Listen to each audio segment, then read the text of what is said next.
성경을 보십니다. 성경은 신약성경 요한복음 18장 28절부터 40절의 말씀입니다. 신약성경 요한복음 18장 28절부터 40절, 신약성경 180페이지에 있습니다. 앞에 화면을 보셔도 됩니다. 함께 봉독하십니다. 저희가 예수를 가야바에게서 관정으로 끌고 가니 새벽이라.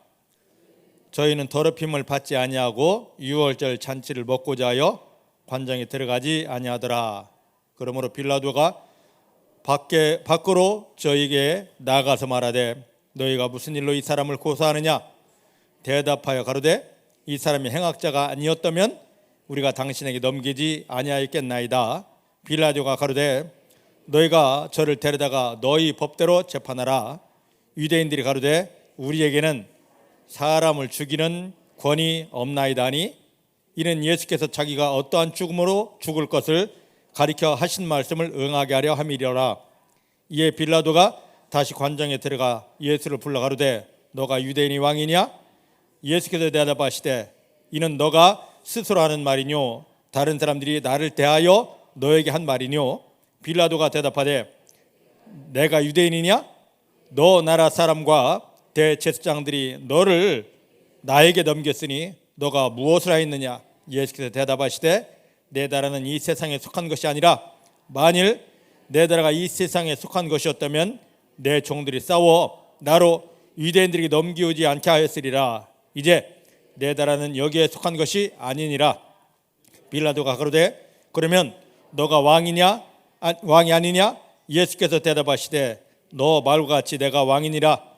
내가 이를 위하여 났으며 이를 위하여 세상에 왔나니 곧 진리에 대하여 증거하려 함이로라. 무릇 진리에 속한 자는 내 소리를 듣느니라 하더라. 빌라도가 가로되, 진리가 무엇이냐 하더라. 이 말을 하고 다시 유대인들에게 나가서 이르되, 나는 그에게서 아무 죄도 찾지 못하노라. 유월절이면 내가 너에게 한 사람을 놓아주는 전례가 있으니, 그러면 너희는 내가 유대인의 왕을 너에게 놓아주기를 원하느냐 하니, 저희가 또 소리질러 가로되, 이 사람이 아니라 바라바라 하니, 바라바는 강도라라. 아멘. 아멘.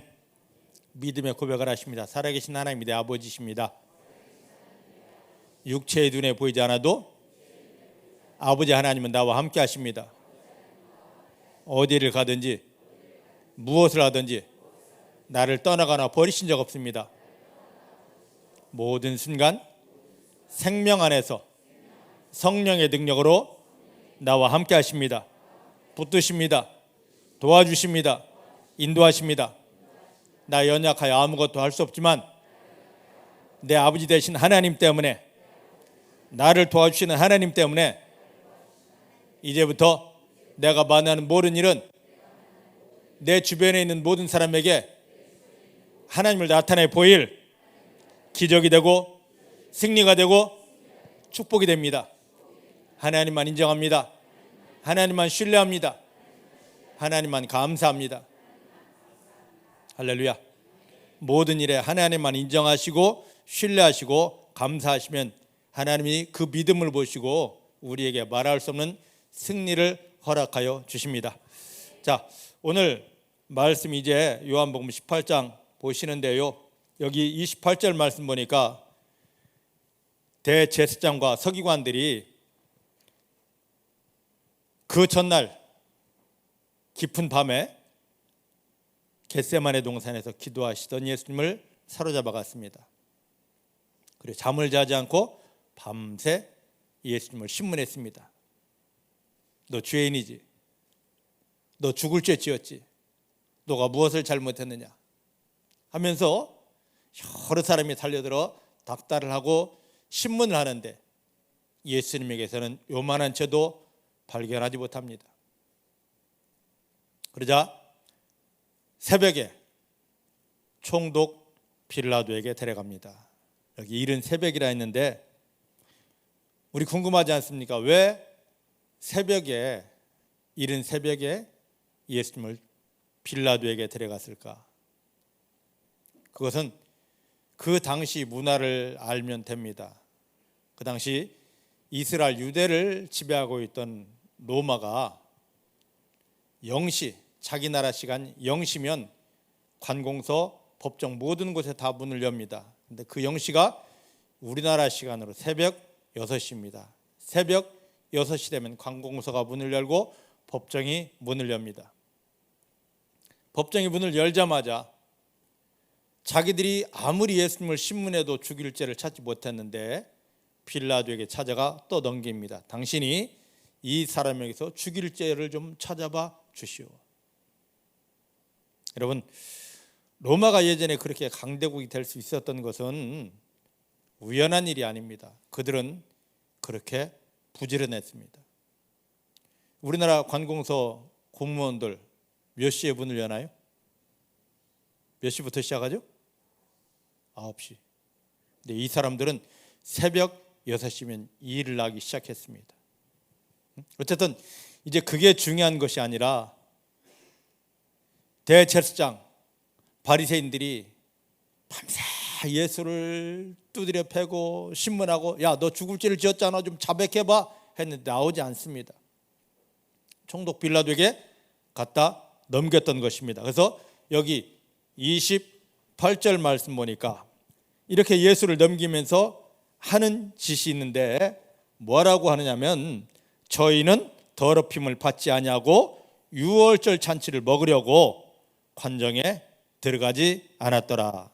자, 유대인의 규례를 보면 뭐가 있느냐면 유대인들 자기들은 선한 사람들인데 이 이방 사람들은 다 죄인, 악한 자들입니다.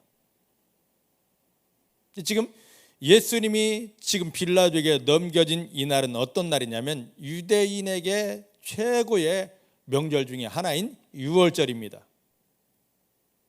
하나님께서 이 유월절에 예식에 참여하여 유월절 날 꼭 먹어야 되는 음식이 있습니다.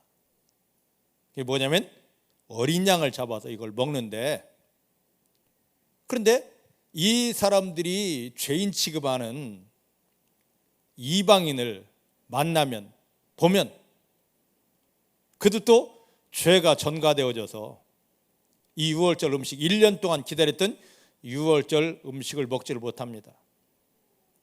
예수를 밤새 신문하고 이른 새벽에 넘겨주는데 빌라도가 누구입니까? 유대인이 아니잖아요. 로마에서 파송받은 로마 사람, 로마 총독이잖아요. 그러니까 예수님을 넘기면서 빌라도를 보지 않으려고 이 관정 밖에서 예수를 떠밀어 놓습니다. 예수님이 누구십니까? 유월절의 실체 아닙니까?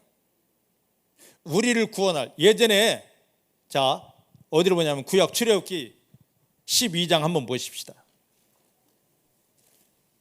구약 출애굽기 12장 유월절을 먼저 우리가 알아야 됩니다.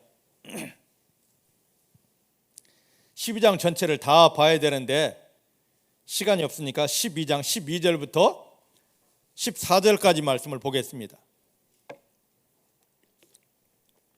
출애굽기 12장 12절부터 14절. 내가는 하나님입니다. 내가 그 밤에 애굽 땅에 두루다니며 사람과 짐승을 가리지 않고 애굽 나라 가운데 처음 난 것은 다치고 애굽에 보는 신에게 벌을 내리리라. 나는 여호와로라. 내가 애굽 땅을 칠 때에 그 피가 너희 거하는 집에 있어서 너희를 위하여 표적이 될지라.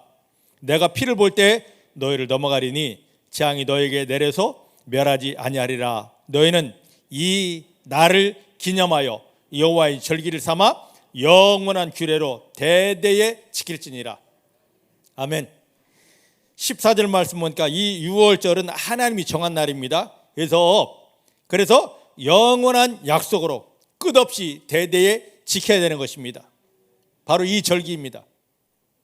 이 절기가 어떤 절기냐면 예전에 하나님의 백성 이스라엘 사람들이 애굽 땅, 지금 이집트 땅에 내려가서 노예 생활합니다.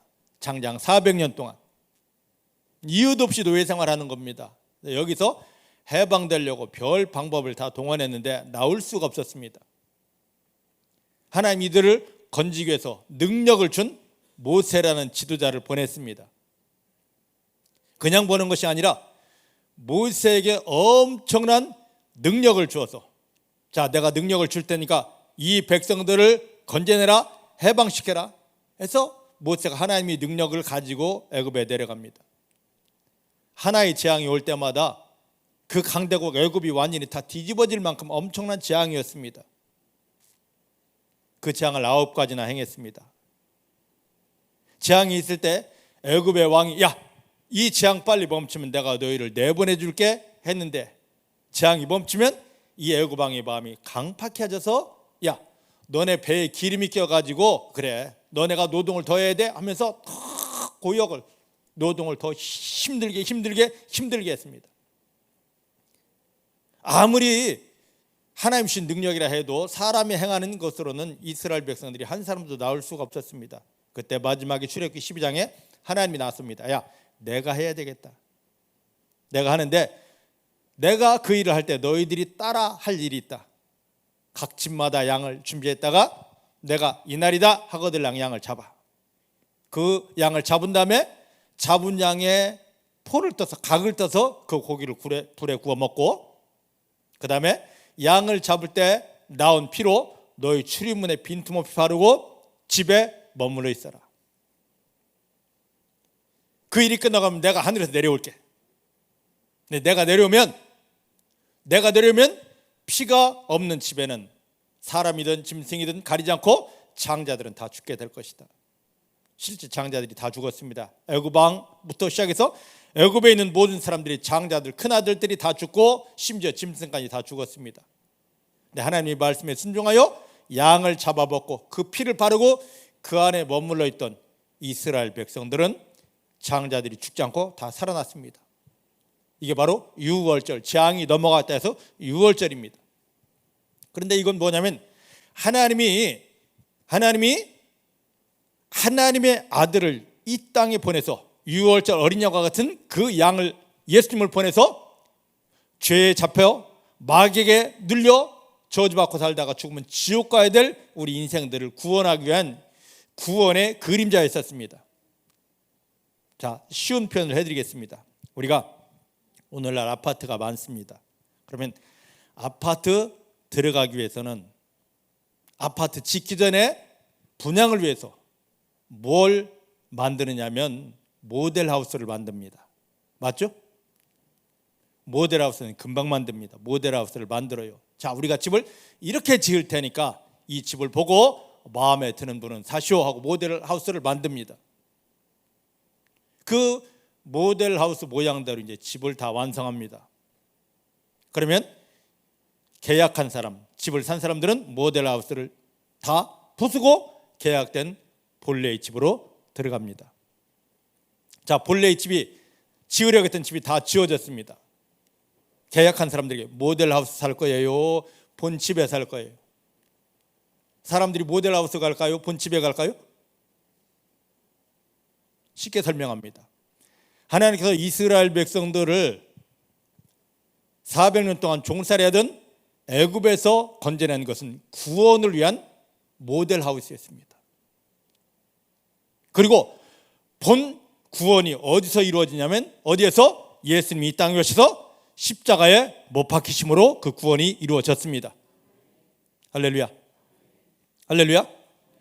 자, 그런데 자, 보십시다. 유월절은, 예전에 출애굽기 12장에는 이스라엘 백성들이 애굽에 있을 때의 유월절은 내가 앞으로 너희 구원을 이렇게 할 것이야 라고 예시로 보여준 것입니다. 진짜가 아니에요. 모델하우스 시멘트로 짓고 튼튼하게 짓는 것이 아니라 앞으로 집을 이렇게 질 겁니다 해서 나무로 임시로 지어놨듯이 예수님을 통한 구원을 앞으로 이렇게 할 것입니다. 어린 양 같은 아들을 보내서 내가 이렇게 해줄 겁니다 하는 임시 보여준 것입니다. 이걸 보여준 다음에 이 절기만 오면 14절 말씀 보니까 내가 너에게 이런 구원을 줄 것이다. 그러니까 너희는 이날만 되거들랑 영원히 끝없이 하나님이 앞으로 우리를 이렇게 구원하실 것입니다 해서 이 절기를, 축제를 지켜라 그랬던 것입니다. 근데 이 절기를 지키면서 예전에 이스라엘 백성들이 먹었던 양을 잡아먹고 또 다른 음식도 먹으면서 하나님이 이제 우리를 이런 모습으로 완벽하게 구원해 주십니다 하는 게 여기 아까 이제 다시 넘어오십니다. 오늘 본문 요한복음 18장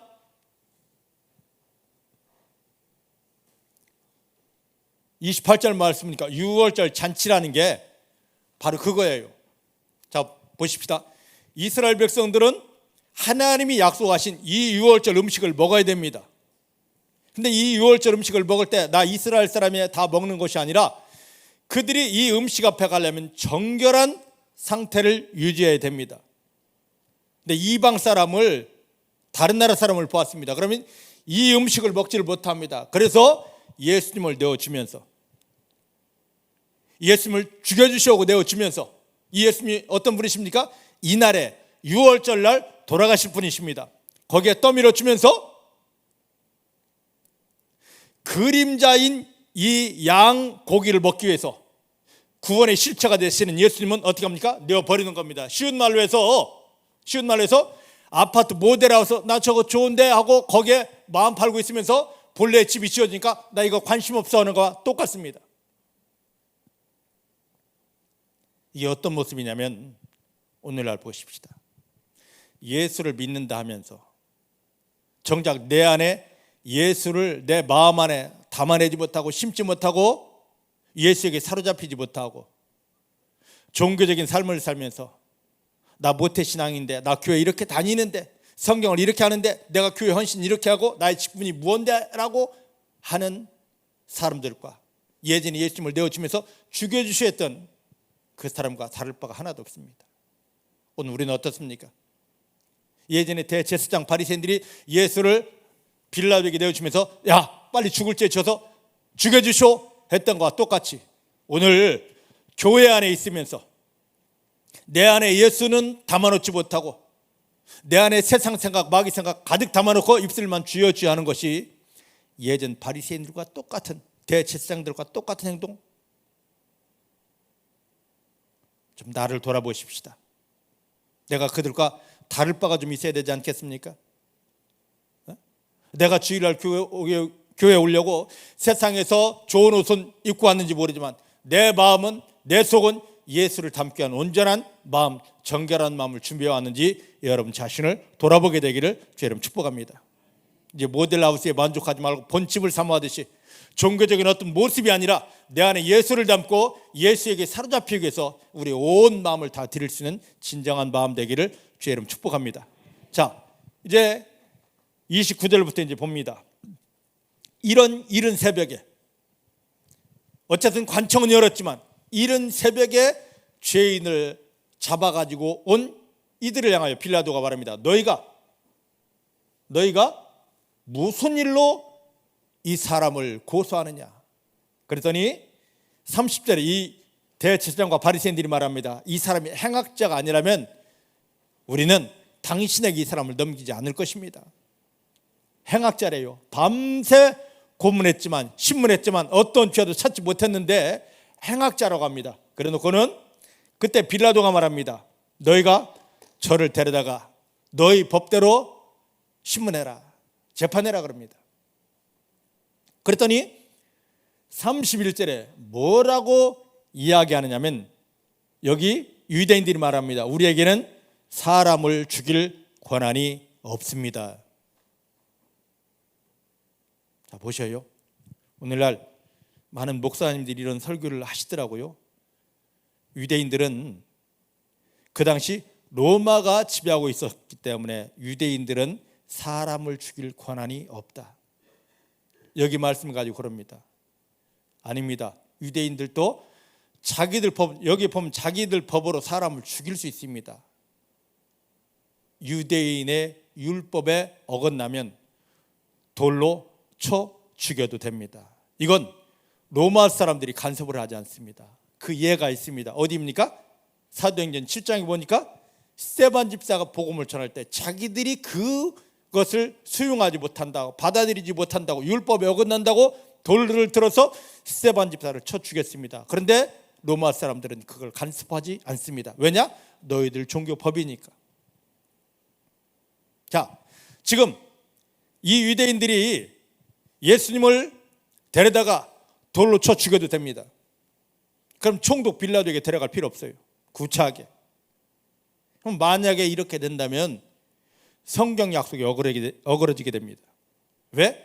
성경에서 구약에서 하나님은 말씀하십니다. 내가 때가 되면, 유월절에 때가 되면 내 아들을 보낼 터인데 내 아들은 너희를 위해서 너희 구원을 이루기 위해서 어디에서 죽어야 된다? 나무에 달려 죽어야 된다. 분명히 약속했습니다. 예수님은 하나에서부터 10까지 모든 일을 다 행할 때 구약에 이미 약속되어진 하나님이 말씀하신 대로 다 하는 겁니다. 또 예수님이 요만한 말 한마디를 해도 그것은 자기 스스로가 아니라 구약에 하나님 주신 말씀 그대로 다 하는 것입니다. 그래서 예수님을 살펴볼 때, 신약을 살펴볼 때 그냥 보는 것이 아니라 이 기적의 근본, 예수님이 바울이 이렇게 말했을 때 그의 근본은 어디 있는지 구약에 찾아가 보는 것입니다. 할렐루야. 자, 만약에 유대인들이 돌을 들어 예수님을 죽였다면 우리 구원은 완성되지 않습니다. 예수님은 죽었을지 모르지만, 자, 우리 삶에 어떤 문제가 있습니다. 무슨 문제가 있는데 그것은 하나님이 허락해야만 우리 가운데 오는 것입니다.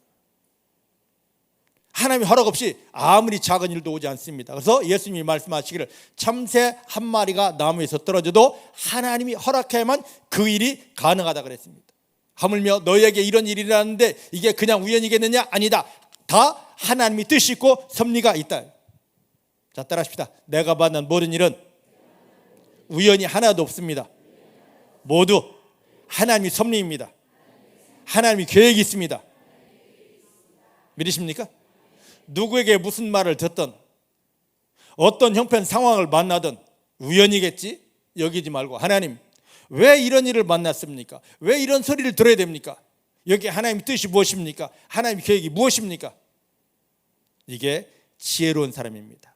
항상 어떤 일을 만나든지 다윗처럼 하나님의 뜻을 찾고 하나님의 이름을 부르면서 하나님의 계획을 알아내는 그런 귀한 비밀이 여러분들이 있어지기를 주의 이름 축복합니다.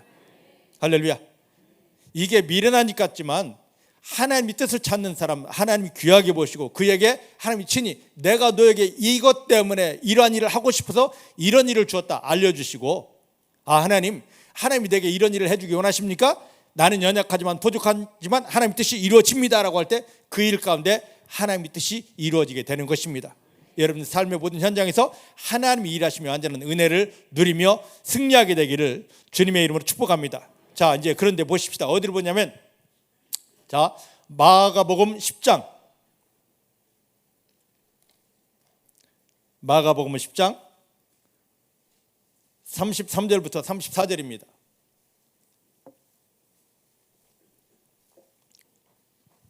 찾으면서 보셔요. 자, 예수님이 이 땅에 오셔서 33년을 사셨습니다. 그 중에 30년은 그 마리아의 아들 요셉의 아들로 일반적인 삶을 살았습니다. 근데 하나님이 야 예수야 내가 너를 이 땅에 보낸 뜻을 이루어야 되겠다. 하나님의 음성을 듣고는 요단강에 가서 침례 요한에게 침례를 받으시고 마태복음 3장에 침례 받고 나니까 하늘이 열매 성령이 부어집니다. 이는 내 사랑하는 아들이요 내 기뻐하는 자라면 성령을 강력하게 부어주십니다. 이때부터 하나님이 약속하신 그 일을 하나하나 이루어가십니다. 3년 반 동안. 그런데 예수님께서 주로 사역하신 장소가 어디냐면 갈릴리 지역입니다. 갈릴리 호수 주변이 예수님이 주로 사역하신 곳이에요.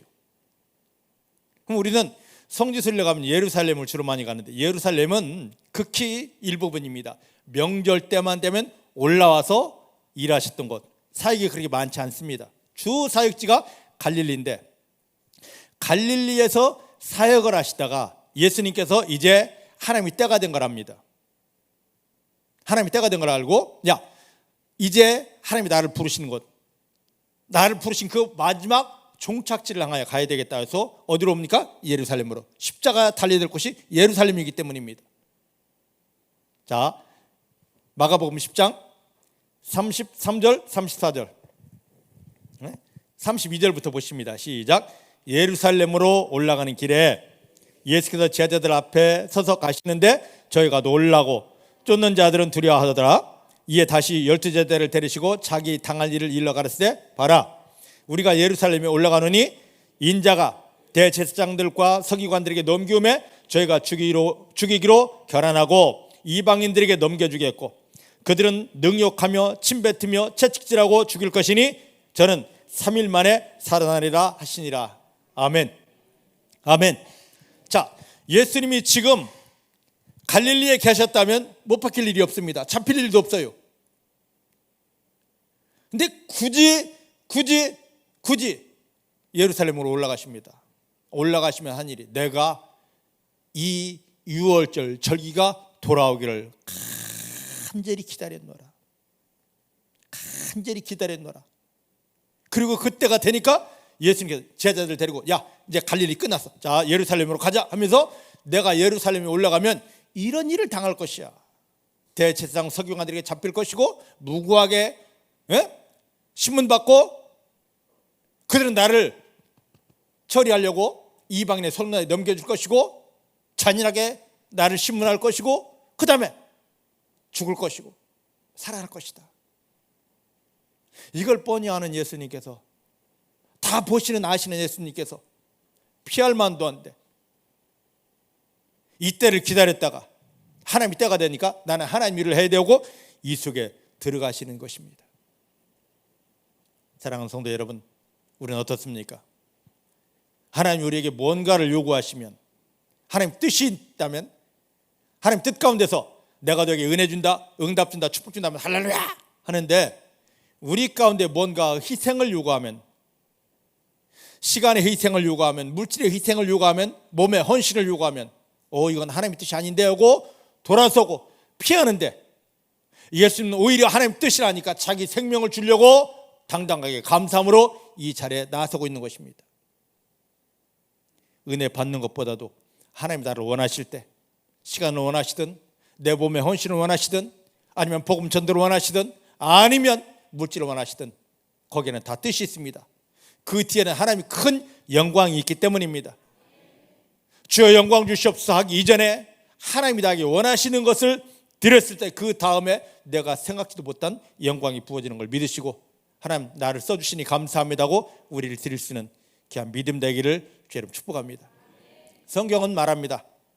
모든 건 심음의 법칙입니다. 심은 대로 거두게 되어져 있습니다.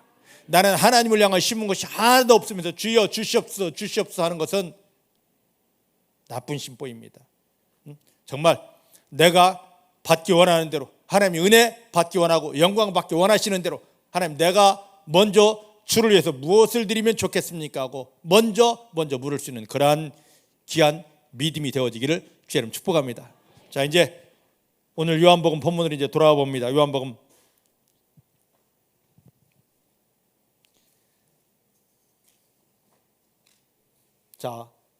18장 32절 32절 시작. 이는 예수께서 자기가 어떠한 죽음으로 죽을 것을 가리켜 하신 말씀을 응하게 하려 함이라. 할렐루야. 자, 지금 이렇게 되어지고 있는 것이 모두가 다 어떻게 된 거라고요? 하나님이 뜻이 이루어지게 하려고. 자, 우리가 살다 보면 정말 좋은 일이라 합니다. 그러면 할렐루야 감사합니다 합니다. 잘하는 것입니다. 근데 힘든 일, 어려운 일 만나면 실망하고 낭망합니다. 아닙니다. 그 일 뒤에, 내가 힘들고 어려운 일 뒤에는 아까 말씀드렸지만 더 큰 하나님의 영광이 있기 때문에, 주님, 내가 이곳에서도 주님을 기뻐하고 주님을 감사합니다 하다 보면, 야, 내가 너의 믿음 보았어. 이렇게 힘든데, 이렇게 어려웠는데 너가 실망하지 않고 낭망하지 않고 내 이름을 기억하고 내게 감사했구나 하며 더 큰 은혜를 주시는 것입니다. 좋은 일 만나셨습니까? 감사하시길 바라십니다. 힘든 일 만나셨습니까? 더 감사하시길 바랍니다. 그래야 그 뒤에 숨겨놓은 하나밖에 없는 아들 예수를 십자가에 못 박으며 우리를 구원하신 하나님, 내가 내 아들 십자가 고통으로 너를 낳았다, 너를 구원했다 하신 하나님께서 우리 가운데 왜 이렇게 귀한 하나밖에 없는 아들을 십자가에 못 박으며 구원했는데 왜 힘들게 하고 어렵게 하겠느냐 말이죠.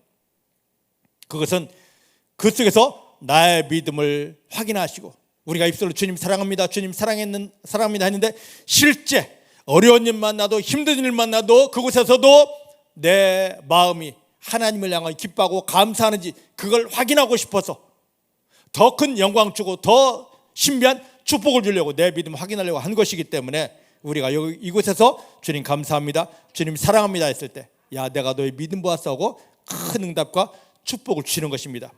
그 하나님을 경험하는 여러분들 되시기를 주님 축복합니다. 이제 본격적인 빌라도의 신문을 한번 보십시다. 33절입니다. 이에 빌라도가 다시 관정에 들어가서 예수를 불러 말합니다. 너가 유대인의 왕이냐 했을 때 예수님이 대답하십니다. 이는 너가 스스로 하는 말이뇨 아니면 다른 사람들이 나에게 대해서 한 말을 그대로 하는 말이냐 했더니만 35절에 빌라도가 말합니다. 내가 유대인이냐? 내 나라 사람들과 대제사장들이 너를 내게 넘겼는데 너가 도대체 무슨 중대한 죄를 지었길래 이렇게 이른 새벽에 잡아와서 저렇게 소리 지르며 죽이라 하느냐? 너 무슨 죄를 지었느냐? 하고 묻습니다.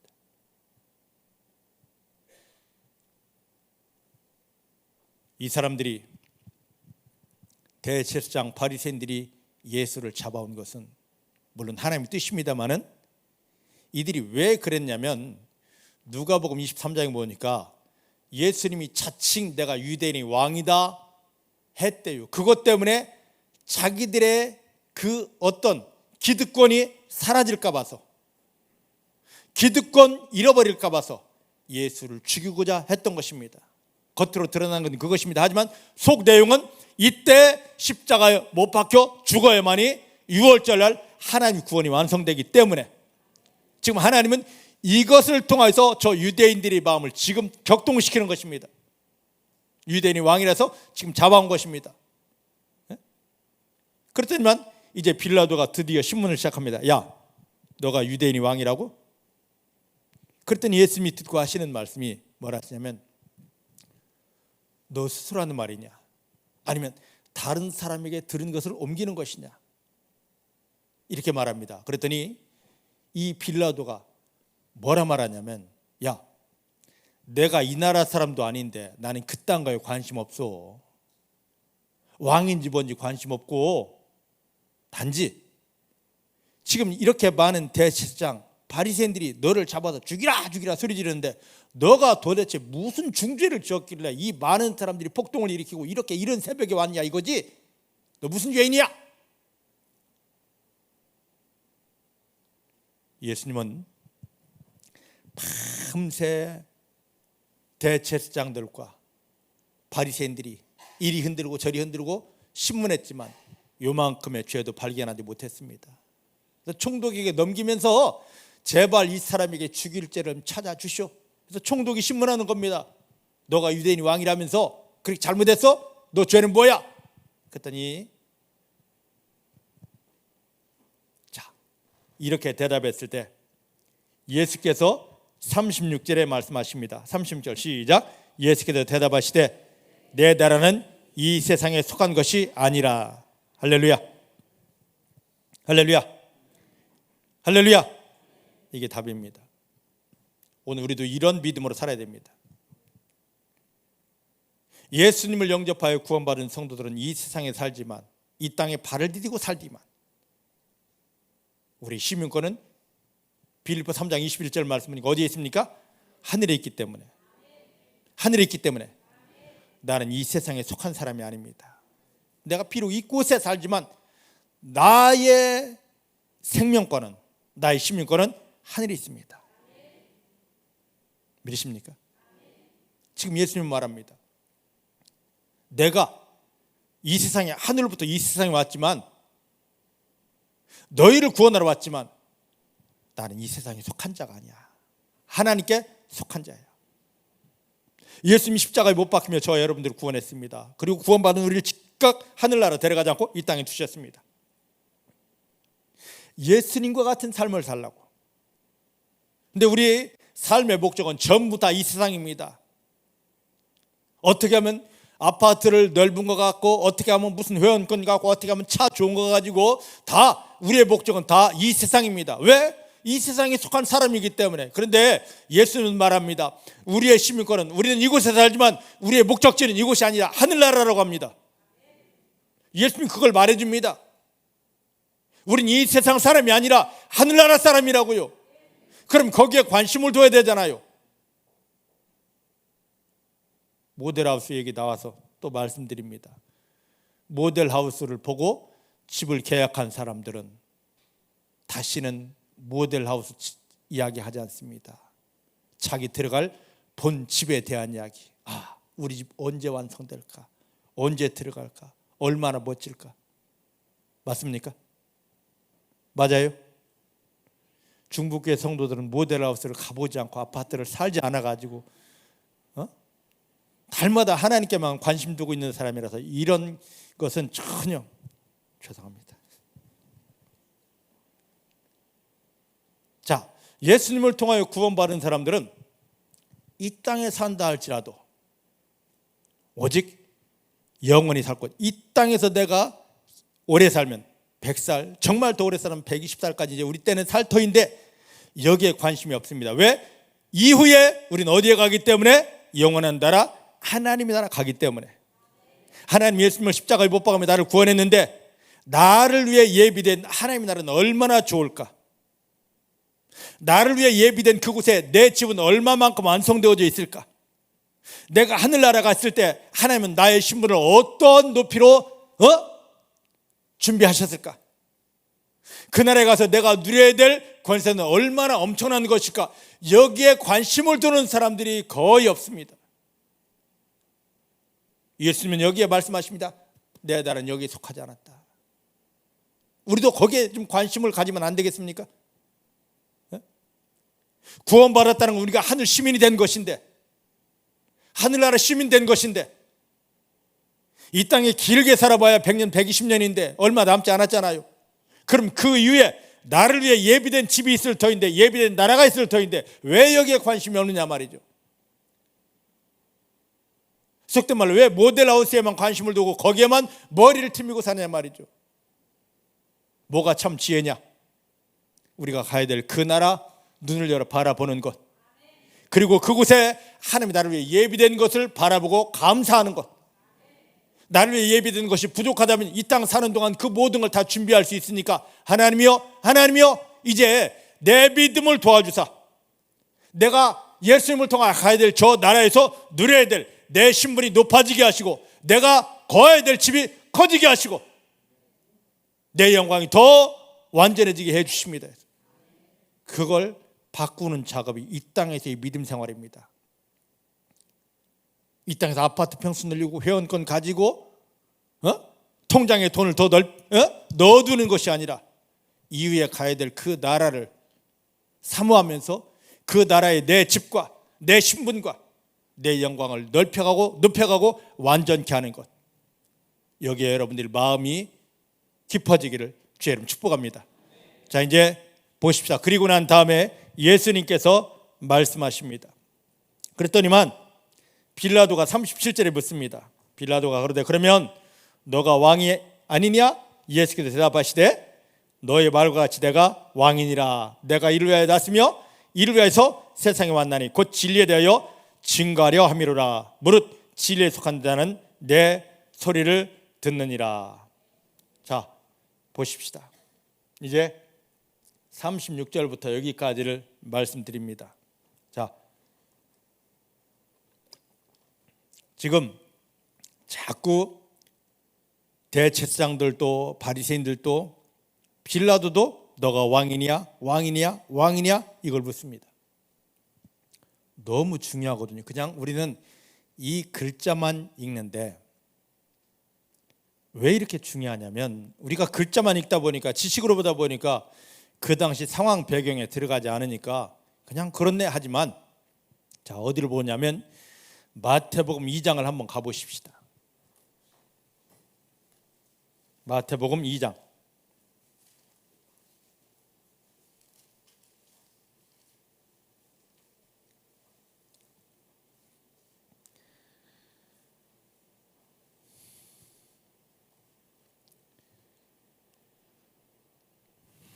이 장 1절부터 3절부터 1절부터 3절까지 한번 먼저 볼까요? 시작. 헤로드 왕 때에 예수께서 유대 베들레헴에 나심에 동방으로부터 박사들이 예루살렘에 이르러 말하되 유대인이 왕으로 나시니가 어디 계시뇨? 우리가 동방에서 그의 별을 보고 그에게 경배하러 왔노라 하니 헤로드 왕과 온 예루살렘이 듣고 소동이 일어난지라. 할렐루야. 자, 예수님이 태어나셨습니다. 근데 하나님이 계시를 받은 동방 박사들이 하늘로부터 온 하나님의 아들을 만나 우리가 경배 좀 해야 되겠다 하고 별의 인도를 따라왔습니다. 그러다가 이 별이 인도하다 갑자기 예루살렘에서 뚝 멈춰버려요. 헤로드 왕을 찾아가서 말합니다. 2절 말에 보니까 중요한 말을 합니다. 유대인의 왕으로 나시니가 어디 계시느냐? 유대인의 왕으로 나시니가 어디 계시느냐? 중요합니다. 이 말을 했더니 온 예루살렘이 뒤집어져 버립니다. 그 당시 예루살렘을 다스리고 있던 분봉왕 헤롯이 이 동방 박사들을 부릅니다. 그리고 성경학자들을 가지고 성경을 풀기 시작합니다. 했더니만 저 베들레헴이야. 베들레헴에서 유대인 왕, 하나님 왕이 태어났다. 가르쳐줍니다. 그리고 가르쳐주면서 이들에게 뭐라 말을 하냐면, 자 8절 말씀 보십시다. 시작. 베들레헴으로 보내며 이르되 가서 아기에 대해 자세히 알아보고 찾거든 내게 구하여 나도 가서 그에게 경배하게 하라. 동방 박사들은 성경을 잘 몰랐습니다. 근데 하나님이 계시를 받고 예수가 태어난 걸 알고 예수에게 경배를 하러 옵니다. 근데 그들을 인도하던 별이 갑자기 사라지니까 유대인의 왕 어딨지? 어딨지 하니까 헤롯에게 데려갔습니다. 왜 유대인의 왕을 찾느냐? 하나님이 우리에게 계시를 주셨고 그래서 그 하나님이 계시를 주신 대로 하늘로부터 태어난 자에게 유대인의 왕에게 경배하러 왔더라. 그랬더니 헤롯이 비상에 걸렸습니다. 성경학자들을 불러서 하나님이 보낸 하나님의 아들 어디냐 한번 알아보라 하니까 딱 나옵니다. 베들레헴이야. 베들레헴에 하나님의 아들이 태어났어. 왕이 태어났어. 가 경배. 그리고 와서는 나에게 알려줘. 왜 알려달랍니까? 왜 알려달랍니까? 말은 자기도 가서 경배하고자 한다 하는데 한 나라의 왕이 둘이 될 수 있나요? 둘이 될 수 있나요? 죽이려고. 동방 박사들이 베들레헴이라 해서 가보니까 실제 누가 있습니까? 예수님이 계십니다. 경배했습니다. 자기들이 가져온 예물을 가지고 경배했습니다. 그리고 돌아가서 헤롯에게 보고하려고 알려주려는데 천사들이 와서 말합니다. 아니다. 아니다. 헤롯에게 가지 말고 다른 길로 돌아가라. 그러면서 요셉과 마리아에게 그들에게 감동을 주어서 애굽에 피하게 합니다. 그때 헤롯이 동방 박사들을 기다려도 이들이 오지 않습니다. 그래서 어떻게 하느냐? 자, 16절 보십시다. 시작. 이에 헤롯이 박사들에게 속은 줄 알고 심히 노하여 사람을 보내어 베들레헴과 그 모든 지경 안에 있는 산의 아이를 박사들에게 자세히 알아본 그때를 표준화해서 2살부터 그 아래로 다 죽였다. 베들레헴 지역에 있는 2살 이하의 남자들은 싹 다 죽입니다. 지금 유대인들이 대제사장이 빌라도를 부추겨서 이 일을 또 하고 있는 겁니다. 또 유대인이 왕이냐? 또 유대인이 왕이냐? 계속 왕이냐를 묻고 있는 것입니다. 그런데 자, 이들이 이렇게 지금 했었었는데 이런 질문할 때 빌라도가 너 진짜 왕이야? 라고 물을 때 왜? 완전히 죽이려고. 그런데 그때 자 본문으로 돌아갑니다. 예수님이 하시는 말씀이 뭐라고 하느냐면 37절 말씀 보니까 갑자기 답을 바꿔버립니다. 말을 돌려버립니다. 뭐라고요? 나는 진리에 대하여 증거하려 왔노라. 무릇 진리에 속한 자는 내 소리를 듣느니라. 자 보십시다. 진리가 무엇입니까? 변하지 않는 것입니다. 자 따라합시다. 진리는 변하지 않는 것이다. 절대로 변하지 않는 것이다. 그럼 이 세상에서 진리를 찾을 수 있을까요? 우리는 심심하면 그럽니다. 누구하고 이야기를 진짜야 이게 뭐냐면 진리야 하는 소리거든요. 아니 시도 때도 없이 바뀌는 게 변하는 게 그게 진짜입니까? 이 세상에는 진짜 진리가 있을 수가 없습니다. 근데 그 진리는 어디에 있습니까? 하늘에 계십니다. 하나님이십니다. 하나님이십니다. 따라합시다. 하나님만이 진리이다. 그 하나님이 진리신 하나님이 육체를 입고 이 땅에 오셨습니다. 그게 누구십니까? 예수님이십니다. 진리는 예수님이시고 예수님에 대하여 증거한 말씀이십니다. 믿으십니까? 하나님 우리를 믿지 않습니다. 왜냐고요?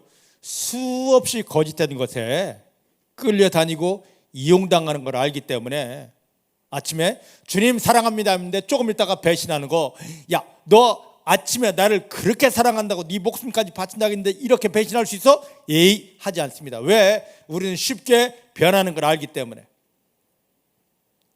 근데 이렇게 구원받은 나를 온전히 세워야 되지 않습니까? 그렇게 팥죽 굽듯이 이리 변하고 저리 변하고 내버려 두겠습니까?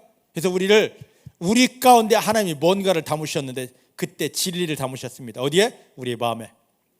누구십니까? 예수 그리스도. 그래서 하나님은 내 껍데기를 보는 것이 아니라 내 행동을 보는 것이 아니라 내 속에 예수가 온전히 담겨져 있는지를 보십니다. 그래서 고린도서 13장 5절 말씀에 바울은 말합니다. 너희 속에 예수 그리스도가 분명히 확실히 살아계신지 너를 붙잡고 있는지 돌아보아라. 네 속에 그리스도가 없다면 너는 하나님께서 버려온 자 아니라. 여러분 속에 그리스도 계십니까?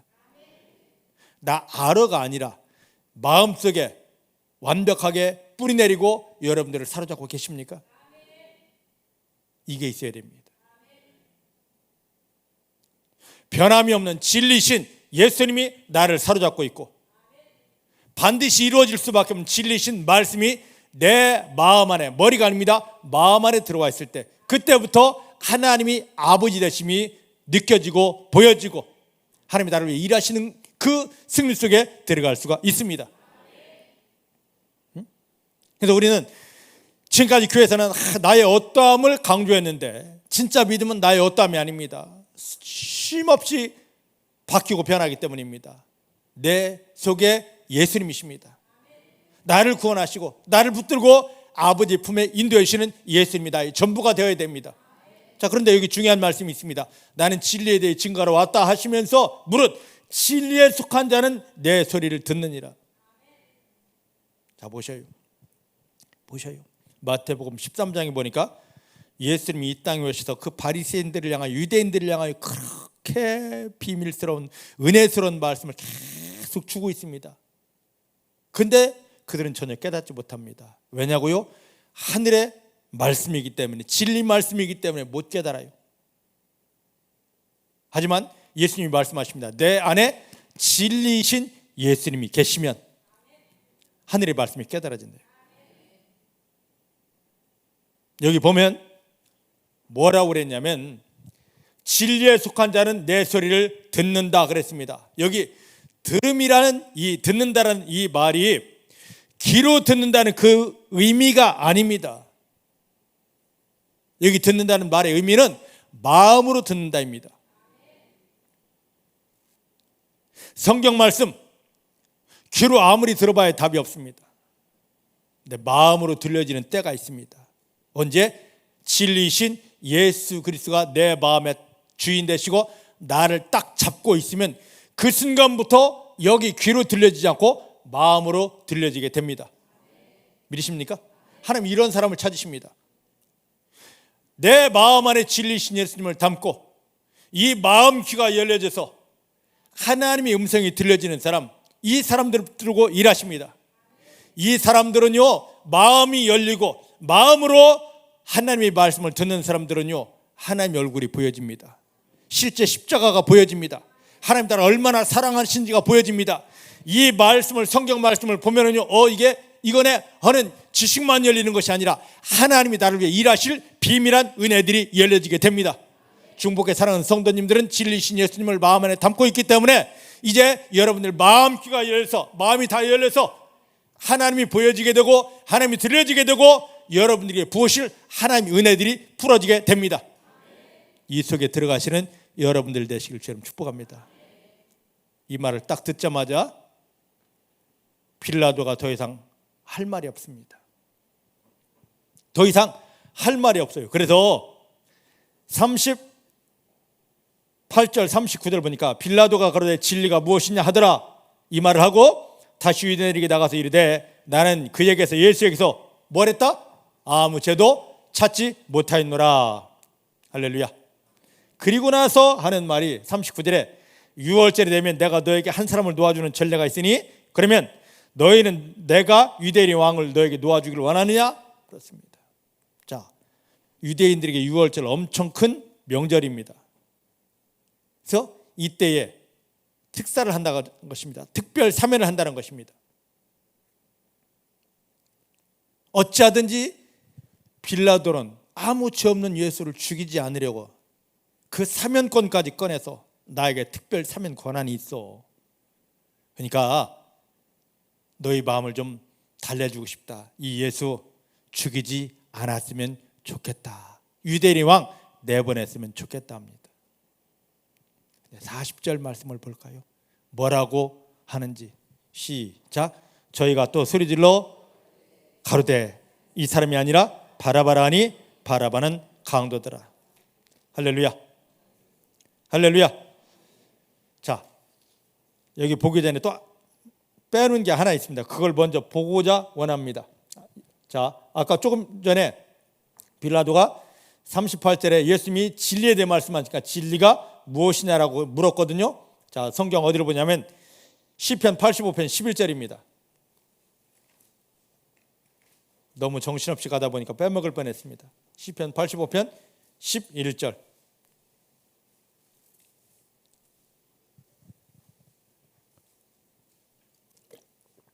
진리가 무엇이냐 물었는데 오늘 우리가 그 진리를 알아야 됩니다. 85편 11절 시작. 진리가 어디서?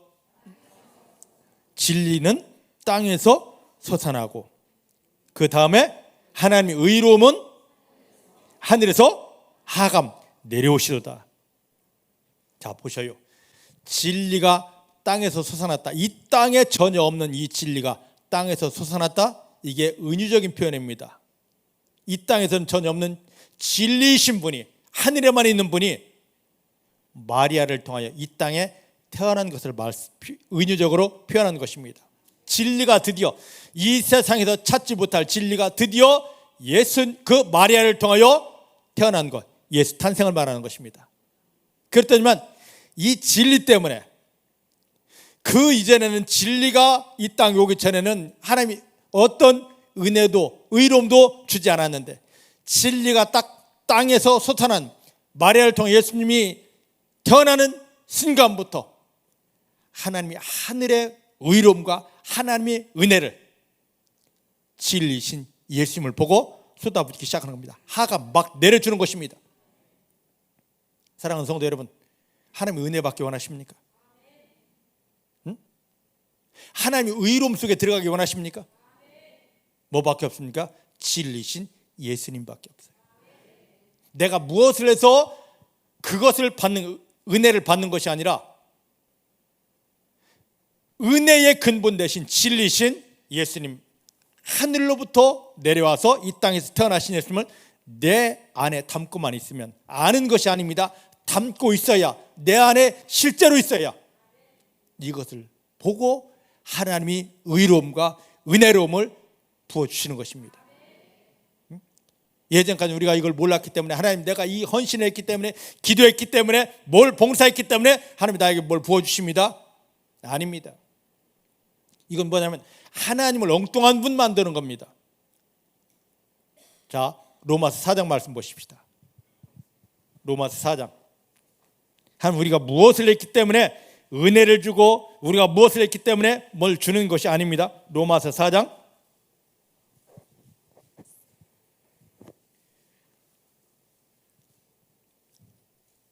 1절부터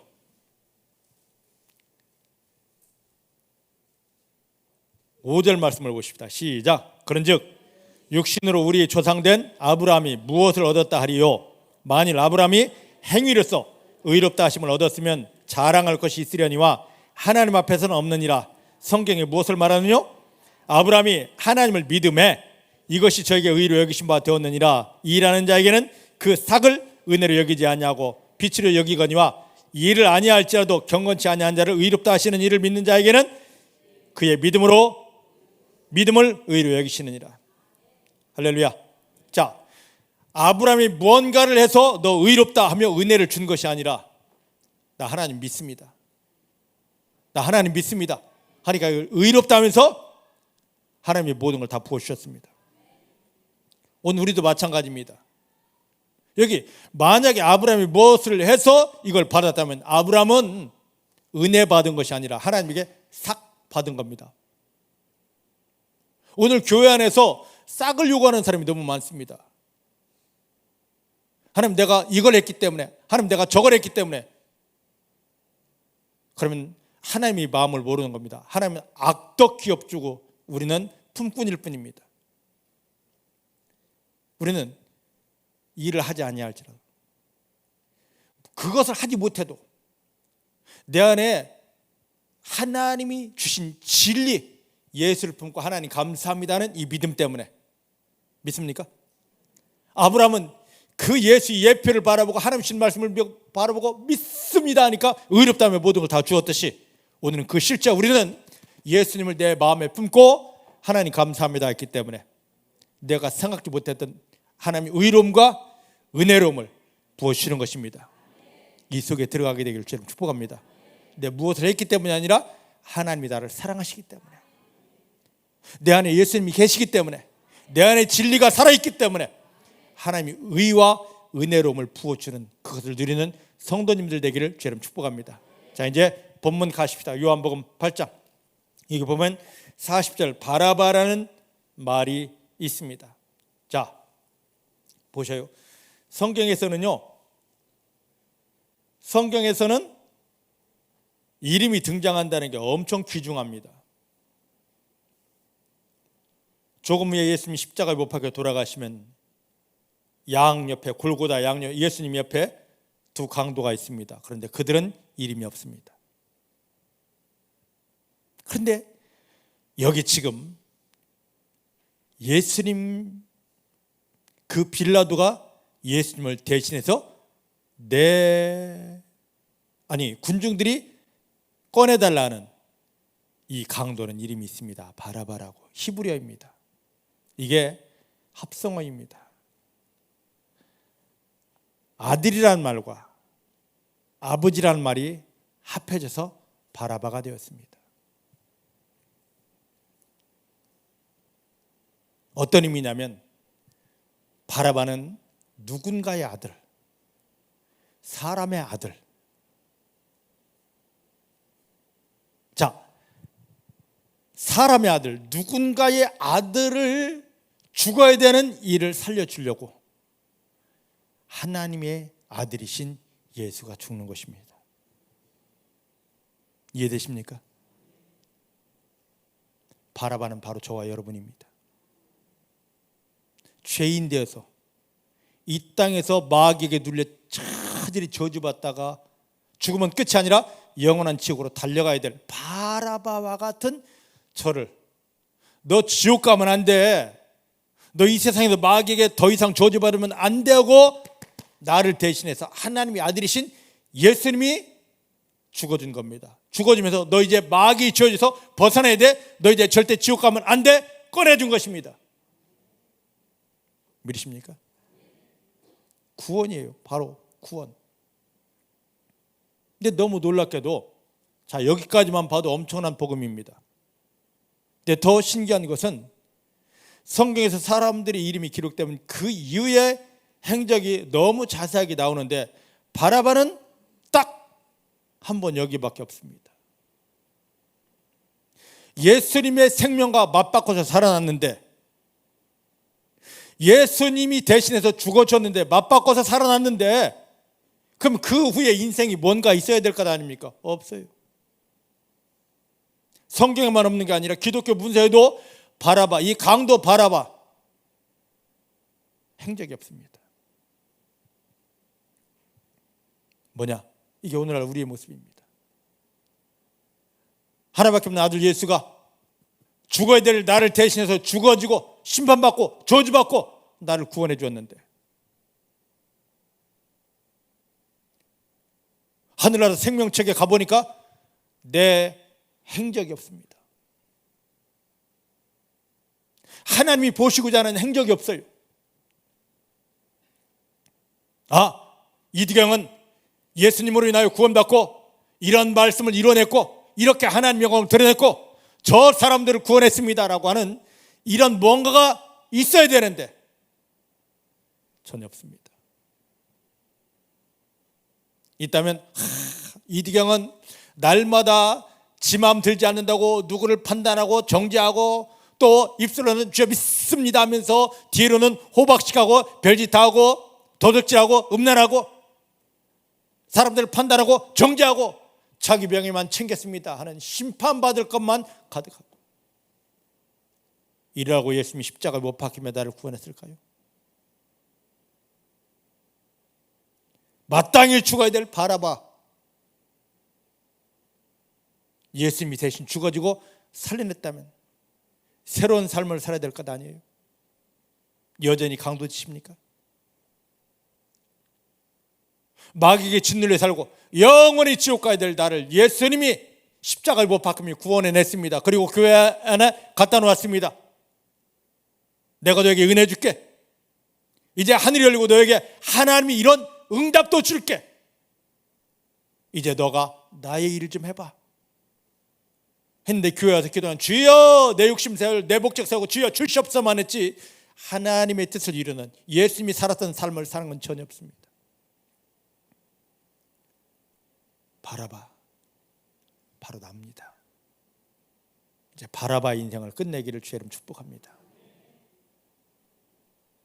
지금 예수님이 예루살렘에 올라오셔서 대제사장들에게 잡히고 신문을 받고 빌라도 총독 이방인에게까지 넘겨져서 이제 조금 있으면 채찍에 맞고 십자가에 못 박힙니다. 이 모든 것 하나님이 계획하신 뜻을 하나하나 다 이루기 위함입니다.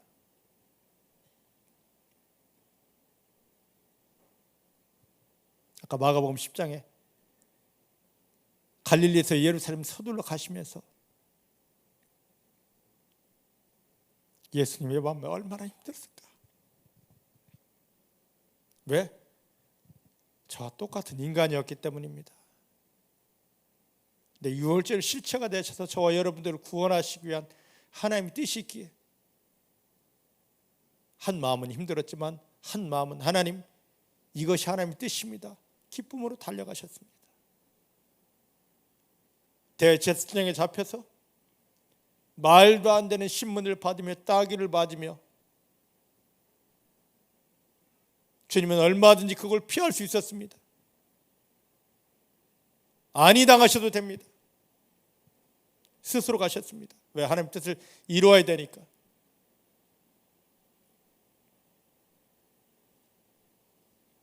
이렇게 우리를 건져냈는데 내 삶을 한번 돌아보십시다. 나를 통하여 안 믿는 저들이 얼마나 하나님을 보았고 하나님이 인정했고 나를 통하여 하나님의 뜻이 얼마나 이루어져 가고 있는지, 늘 교회 와서 기도해도 내 목적, 내 뜻을 위한, 내 체면을 세우기 위한 그런 기도 아니었습니까? 내 안에 예수가 주인이시면, 진리가 주인이시면